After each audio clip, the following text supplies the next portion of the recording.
off the cuffs, off the cuffs with my day ones. Yes, you educators are the day ones, and I am educator, teacher extraordinaire, Antonia Lynch, aka Teacher Tony, and I am your host, and I am excited.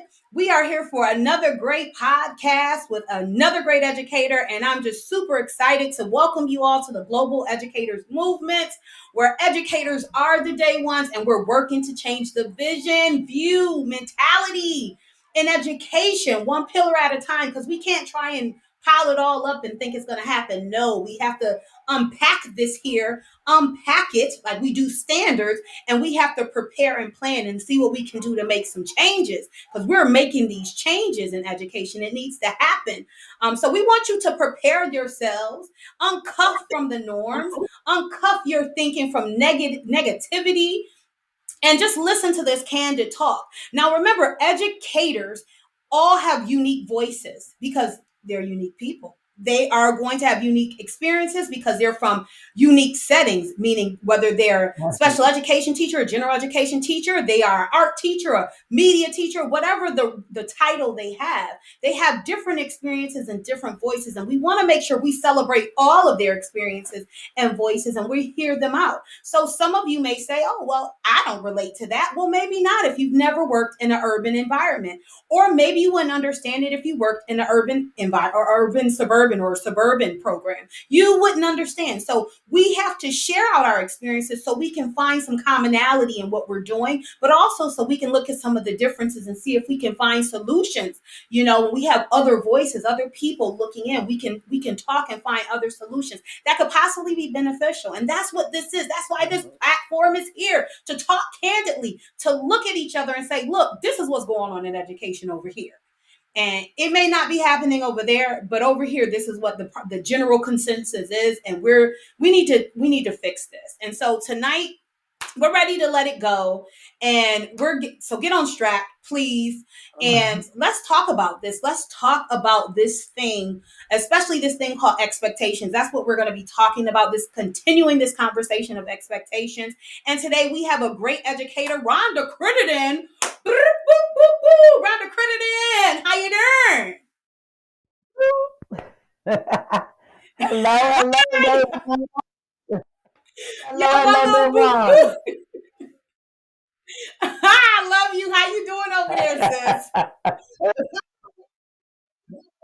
I am good. How I'm you doing? good. Life is good. I'm glad you're doing good. I love you. I'm so glad you're here, honey. I'm glad you're here. First of all, let's talk about this. You know, look, you look good, Okay. first and foremost. Let's talk about that. How you Yeah. looking good? Okay. You're Thank you looking so good. much. Okay. I try. I Thank try. you. And thank you for blessing the stage. Thank you for blessing the stage. We appreciate you. I love I you and I try. thank you. Rhonda Crittenden is just an amazing educator. And we're going to dig into her today because she has a lot of great wisdom and a lot of great experiences and a voice that we need to hear. And so that's exactly what we're going to do. Day ones, we're going to jump in and listen in. So last week we were talking about meeting expectations and we looked across the field of education, talking about, what are the expectations, what expectations teachers should have, and ultimately if they're being met. But today we want to kind of dig a little further and we want to see if, yes, has working in education met my expectation, but also what have I done to ensure that my expectations are being met? Because sometimes we need to look at self. Are there things that we can do? Are there ways that we can change the environment or the situation we're in to make it better, or to at least ensure that expectations are being met? One of the main reasons why teachers become burnt out is primarily because their expectations aren't being met, and what they came into education thinking isn't what's happening. And especially when you're in an environment that negates what you've learned as an undergraduate or as an educator Right. in general. These are some things I learned that I thought was important, right? Um, and yet and still these are things that's happening and or taking place, Mhm. that is pretty much negating what Right. I thought should have happened. So we want to dig into that, and we're going to start off with my girl. Now, this is my girl in a bag of pearls. Okay, Rhonda, put it in. All right. Yes. And i just want to i Yes. just i just want to I want to thank you again, though. Before we even start, I want to thank you again because being vulnerable in front of the camera, telling your story, sharing out your experiences is very hard. And I know many of you educators are like, I couldn't do it, or maybe you do. But we get so used to as educators, and we do it a lot. We talk, we complain, we throw all kinds of stones, Yeah, and then we hide our hands. Stop. That doesn't help us move forward. It does not. So that's why right. this platform was created. Share out. Let's talk about it. Let's get it off of our chest. And Rhonda's going to start us off because we're going to jump into this. Now, this is my girl. Now, I want y'all to know we've been friends for a while now, right? Crittenden? Oh yes, Crittenden, you there? absolutely. Absolutely. We've been friends for a while. I have on this beautiful necklace you've given me. I'm shining because I was coming on day ones with my sis, and I said, "Oh, I'm gonna have to put on something that connects us from across the way." So yes, day ones, Yes. the video, my Yes. Thank sis. you. Because I was like, how she looking? She looking good. But no, seriously though, no, really, we besides just us being sis and friends, but like we both worked in a school setting. That's actually how we met each other, working at a school in the District of Columbia. And Absolutely. you were at the time. Go ahead, tell them you were what? Yes. At the time, I was a special education teacher working specifically with autism students. So that in the CES, which was called the CES program. So it is the school structure where the students are with me all day. And that is my particular class. And so I've been that and a behavior. So it's all been combined, but special educator autism for about 5 years, I think we worked together. Yeah. Yes, we did. It was really great. So we were so, and I was in general education, so I was a fifth grade teacher at the time. And we, of course, were very, very busy in the school, running around, doing all kinds of stuff. And an episode ago, we talked about superstars and celebrities in the school, people who just really went over and beyond. And I'm telling you, this lady, Rhonda Crittenden, was just when we talk about celebrity, school celebrity, she was because she did multiple programs. I mean, she would have the kids doing dances when it came to Black History, when it came to Kwanzaa, when it came to whatever programs that we could offer to the children. She was at the forefront of that, planning and facilitating great activities for the kids. So if you had a teacher like a Rhonda Crittenden in your class, in your school structure, you were lucky because you knew that you were going to have great programs and the kids and parents were going to be involved and have a great time. So shout them out. Shout them out. Okay, shout them out. And Thank that's how you. we actually started. Give it to my yes, shout her out. Give her like, give her a clap up, a round of applause. And Thank so that's you. how we Thank really you. got a chance to get in, to know each other. But I want to scale back, and I like to ask educators when they first come in, pretty much what led you to teaching. So, Crittenden, what led you to teaching? Well, let's see. I actually wasn't a big fan of school. So, from high school, knowing that I had to go to college, that was a big conversation. I really didn't know what I wanted to do, but it was my ELA, English teacher, Miss Martin, that sparked a flame in me when we had to do an assignment to read aloud The Color Purple. And we had to Mm, act out one of the characters. So from there, I mm, ended up being pretty good at playing silly. Uh, I don't know. I don't remember the line I had, but I think it was the line where she was like, "He climbed on top of me and did his business." And I mean, I had the whole, I had the whole class just all engaged, right? So I was like, "Oh, well, maybe I found my calling. I'm going to go to Howard University and study theater arts." And then I did a minor in children's theater. You know, that was like, okay, uh well, let me huh. go do that. Successfully, I completed that. That was like 1995. Okay. So, calling my age out. But from that point, I had two children. Two kids. So with those two kids, I was not going to California. I was not going to New York. Mm-hmm. I stayed here Mm-hmm. in DC. And Yeah. I said, well, hey, the arts programs in the school system were big at that time. And they're slowly dying Mm-hmm. and I need to bring them back. because it's what makes children Mm-hmm. whole. But I ended up using Mm-hmm. theater in the schools as I became and trained to be a teacher. So I got my bachelor's degree and then my master's in education in elementary education from that point. Go ahead now, call it out. Let me tell you how I'm good. Well, I love, first of all, the fact that there was a teacher who would take, because, The Color Purple, especially with Alice Walker, that book it was so full on. And there was so many emotional roller coasters there. And for an educator Hmm. to use that as a way of sparking an interest in a child in media and theater, arts, I mean, it's amazing because there's a lot of great Yeah. tragedies that we have to talk about Yeah. that kind of open up our feelings. So I'm glad that you had that, especially because if that didn't spark you, you wouldn't have Yes. been the teacher that I know, or we wouldn't be friends. So I'm glad that that led you into the classroom. And thank you so much for also letting us know that not only did you go into theater, but then you left from theater and still went in and obtained your master's to really help you incorporate the educational piece to really bring that into a classroom. So, yay, go ahead, sis. But Absolutely. I want to kind of talk about I want to kind of dig a little deeper into, now that you have this qualifications, you went from working in or you went from studying theater, and now you're in the classroom, and you're now in a special education CES classroom. And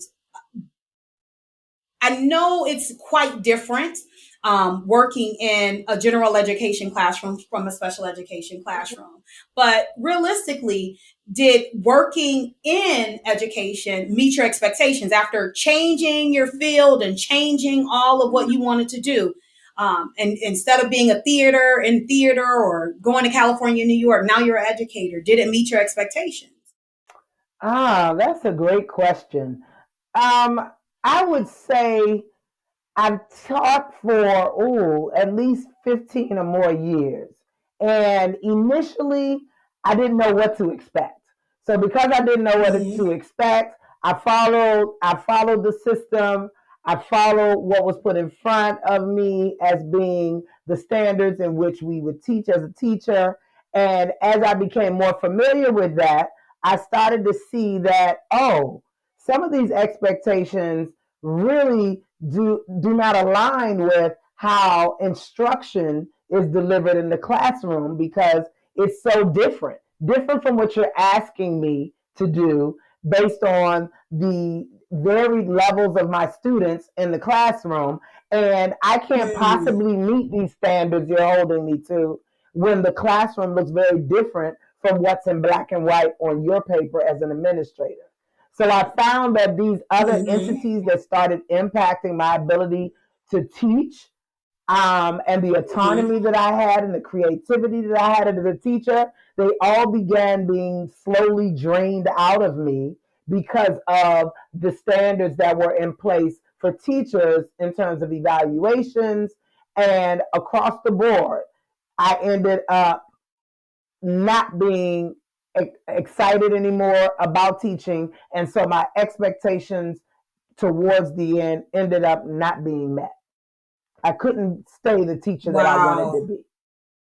Wow. And that's really sad that you said I couldn't stay the teacher that I wanted to be. Like, the teacher you want to be. What was that teacher? Who was that teacher? Describe her for us. Yes, that teacher came in very excited to want to teach children, one, about the world they live in, and particularly children of color. That was my perspective at the time as a new educator. At children of color in the sense of helping them to recognize who you are in this society, what are some of the stereotypes that you will face, and then how can I teach you to love learning, love yourself, and to be an active part of your community and making changes. So I thought I was the Mm, agent of change in my classroom, and I was coming in to give my students everything. Anything I would give my children at hmm. home, I was willing to give the parents' children that same love and attention and compassion for learning. And so that's who I was, one who wanted to teach the whole child and excited to teach the whole Mm-hmm. child and expose them. And that's not the Mm-hmm. teacher that ended up being who I am today. Mm. Wow.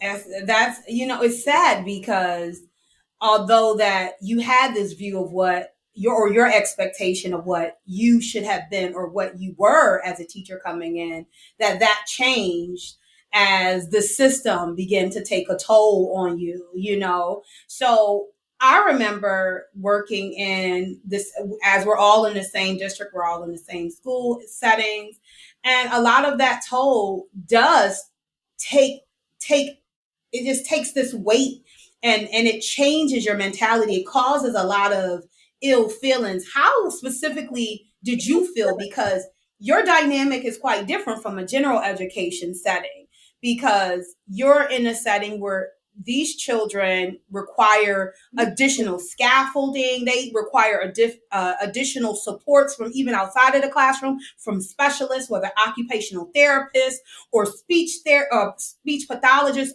whatever. There were all these other entities that were constantly coming in, pushing and pulling into your classroom to provide additional services for those children.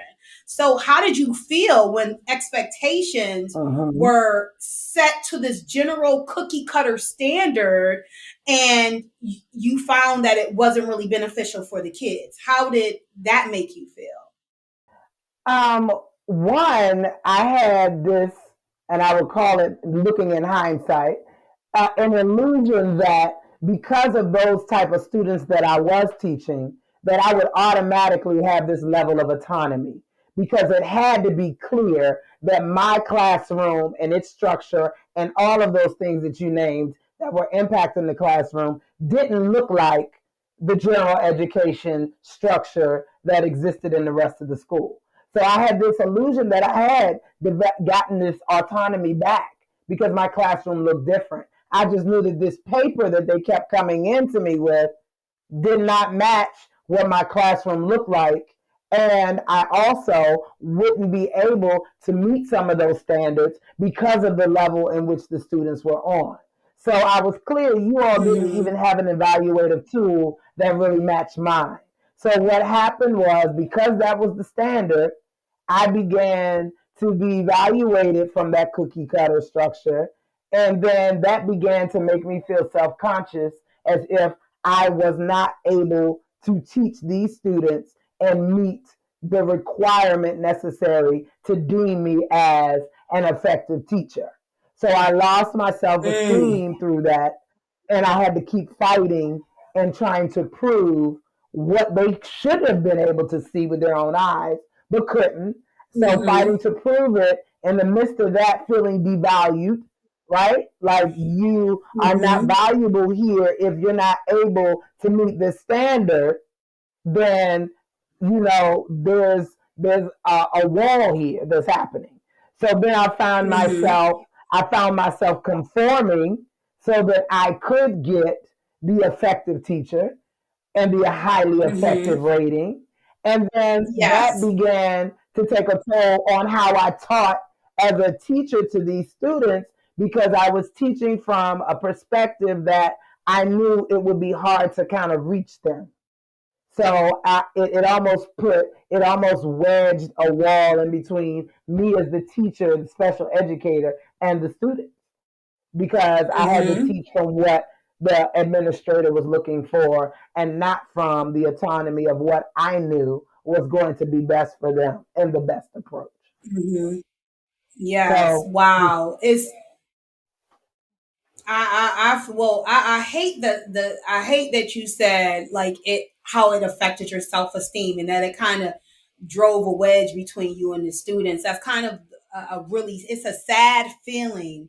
It's a really sad feeling to know that I'm literally changing, and especially if you're in this district that uses ratings like highly effective ratings to pretty much categorize the quality of your educators.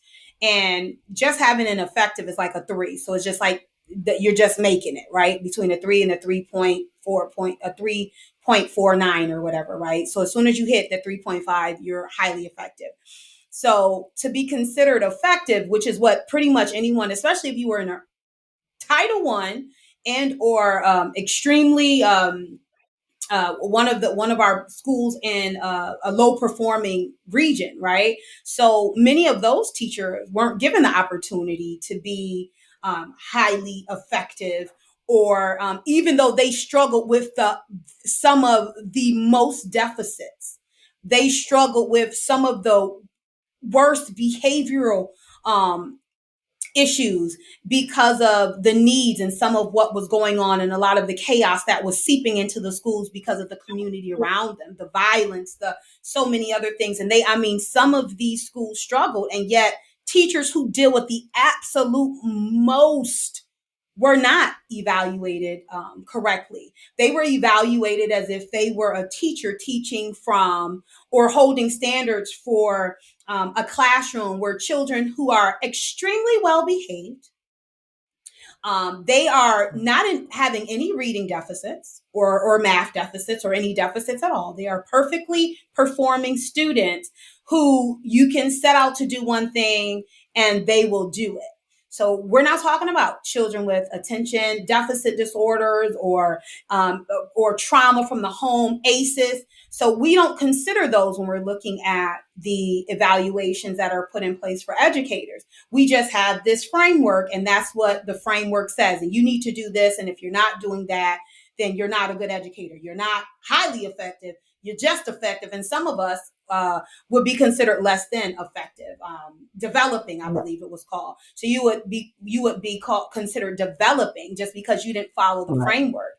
And it's sad to say that those frameworks that were in place were not beneficial for the special education and CES departments, and that they didn't really reflect what those classrooms should really truly look like and how those educators should meet their children at their levels to ensure that they're getting one, the connections that they need and the opportunities to have access to the curriculum that they're being presented with.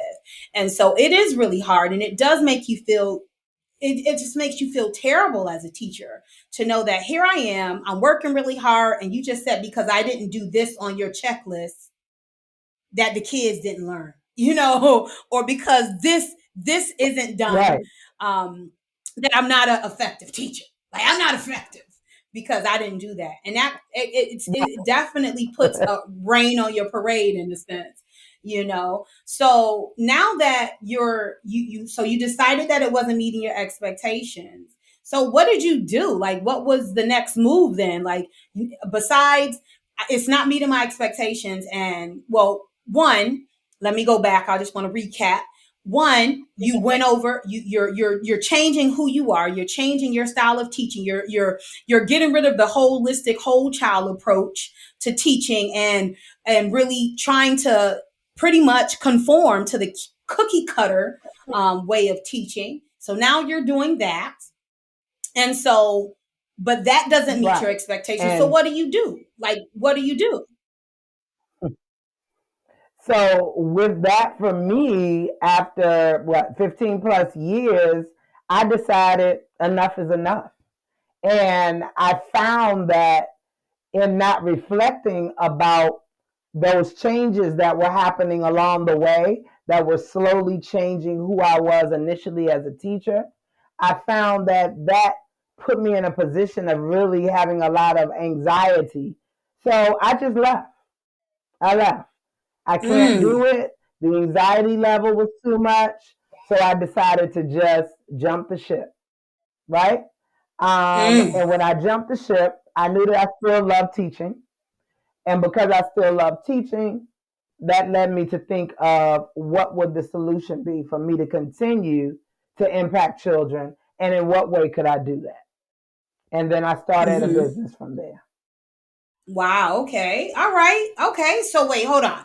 So not only, and of course, I know her, but you guys don't. So I still want to make sure. So, what was your hitting point though? What was that before you jumped ship?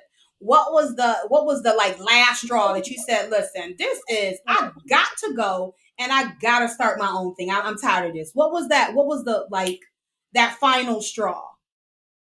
the final straw for me was it seemed that they began to put more expectations on teachers in terms of what they wanted to see, what they wanted to see in Mm-hmm. the classroom setting, what IC wanted for more testing and credentials to add to what you've already had.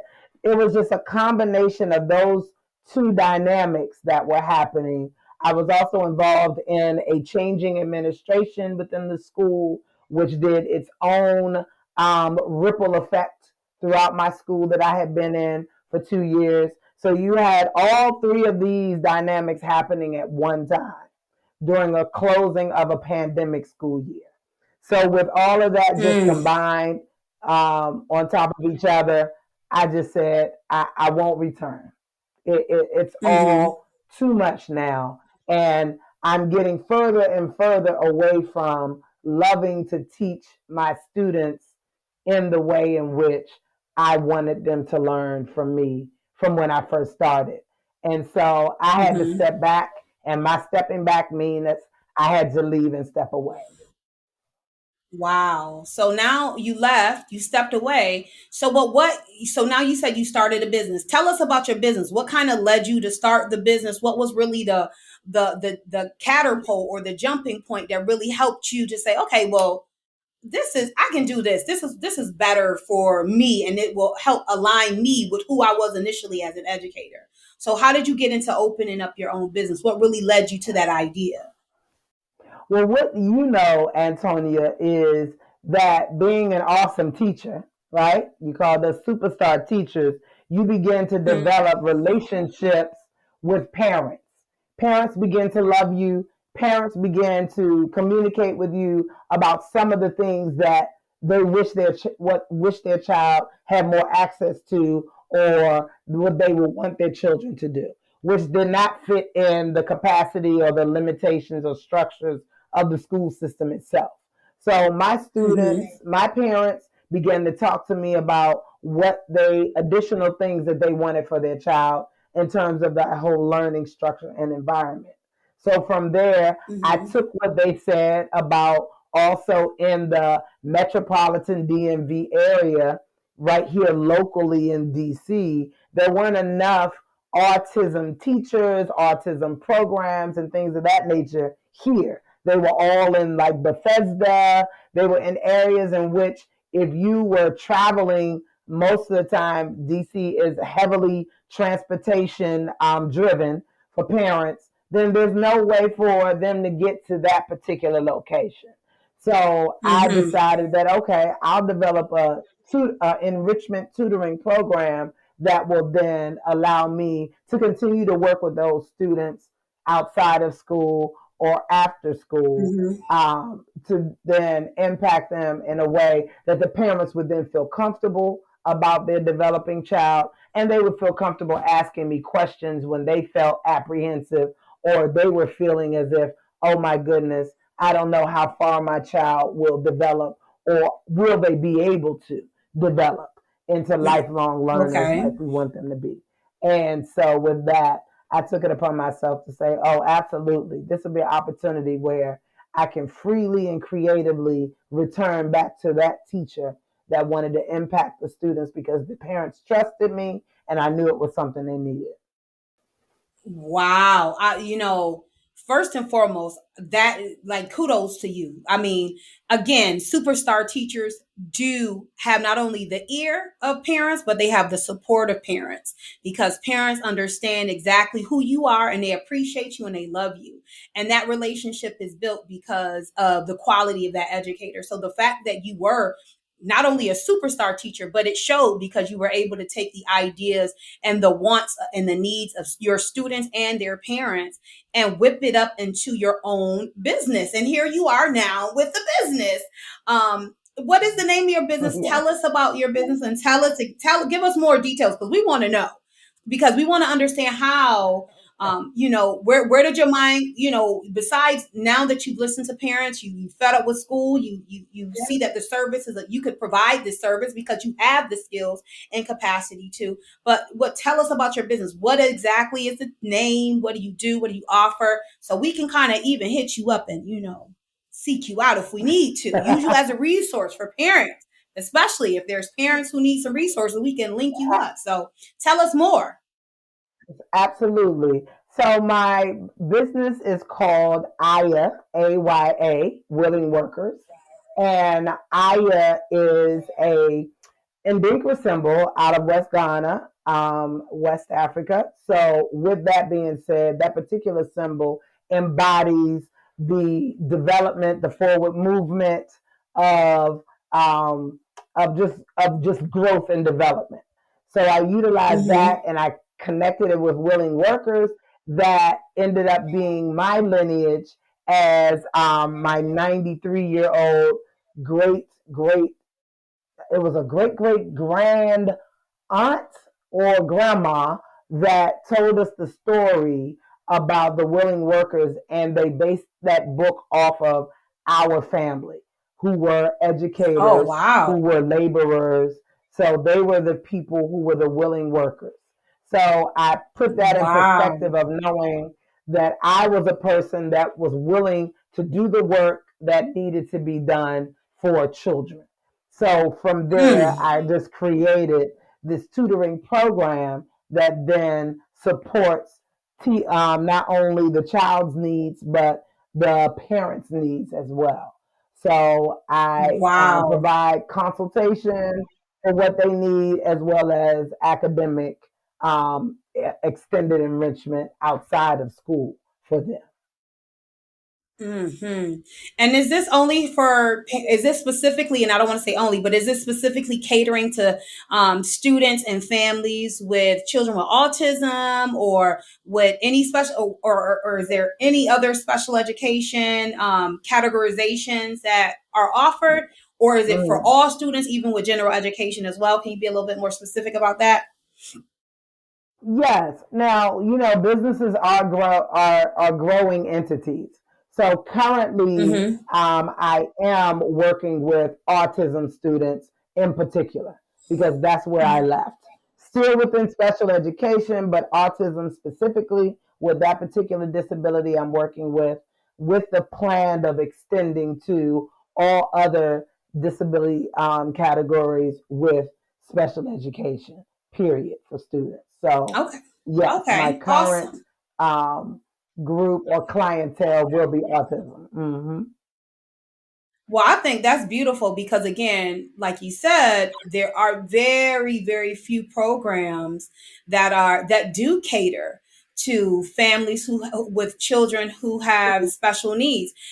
These programs are, and I remember, if you live in the DC or if you've been to the DC or the DMV area, a lot of programs that are available are, you right, are in very prestigious, high performing areas, and it's ways because Bethesda, if you live in Northeast DC, but Bethesda is almost what 45-minute drive, maybe. It's across the city. It's all the way in the other part of Maryland. So it's a way. So if you live in Northeast DC, Ward 7, Ward 8, and you need some of those services, and you're not in a car or you need to use public transportation, it's a ways.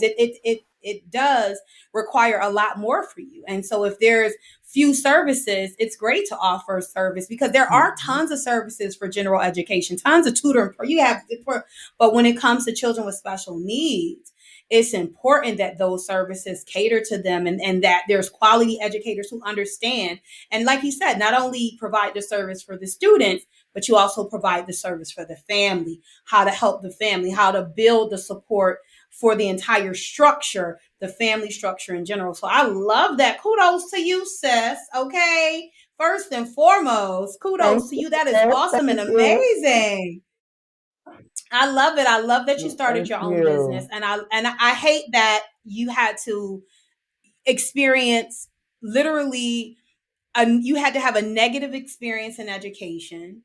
You had to feel badly about education to make a change, to literally leave education, but also to reinvent in a sense, or remix your skill set, and remix your approach to education, from instead of being in a traditional classroom setting to a more one-on-one setting. So I love that you've done that, and I Absolutely. love that you Thank took the you. time to still be in education, because there's people who are leaving education, great educators like you, superstar Absolutely. educators that are leaving because they're getting burnt out. They're leaving not only just because of the COVID situation, but really because they're just burnt out, because there's so many challenges in teaching. I mean, it's Yeah. challenges. It doesn't matter what state, country, region of the world you're in.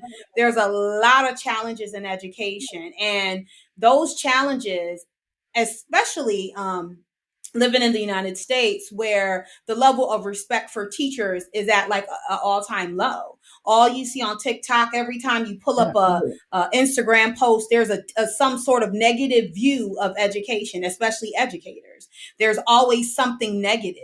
And that's because Mhm. of the lack of respect for educators, the lack of value for educators, this constant pressure from the higher Mhm. aboves, who are working in the capacity to technically lead and support us, but they don't support, and their leadership is to really more so micromanage than it is to actually help us become our own leaders and provide that autonomy that we need as professionals who are Absolutely. certified, licensed, educated. Absolutely. We are official from the start. We are official. That's why day ones make sure we mention that we're official from the start. As an educator, we are officially trained, taught. We have the skill set to do this. So you have to listen to our voices and don't burn us out. But educators, if you are burning out, or if you're burnt, we have to consider and rethink, like, what, like, how can I, like, refresh myself.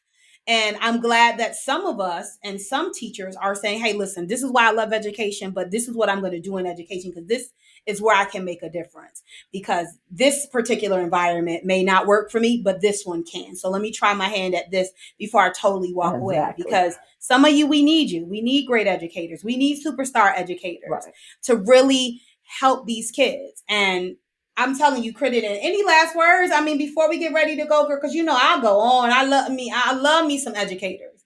But any last words do you have to share? Because Absolutely. I love teachers. I do. I love teachers. And I think that it took me to become a teacher to understand how important and valuable they were. Because my life, I hated them. I thought that they were just meant to ruin lives of people. You weren't meant to give me any hope.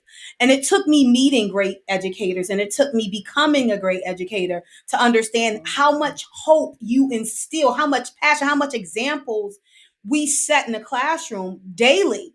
And if we don't set those, if we don't bring that positive light, that illumination to our babies, then all we are is a dark, dim cloud. And Mhm. so, and that's a hard place to be in, because you find that you're poisoning Mhm. the environment. So, any last words, Crittenden, to our educators, to all of our listeners out there, whether you're an educator, a stakeholder, community member, whoever you are? What's your last Right. words, Crittenden? Well, good. My last words to all of those entities you just those stakeholders you just named would be to reevaluate why you love education. So I'm going to speak specifically to educators in that sense. Reevaluate why you love it and determine what you love about it, and then begin to go about developing ways in which you can still offer that if you decide to not be in the system any longer.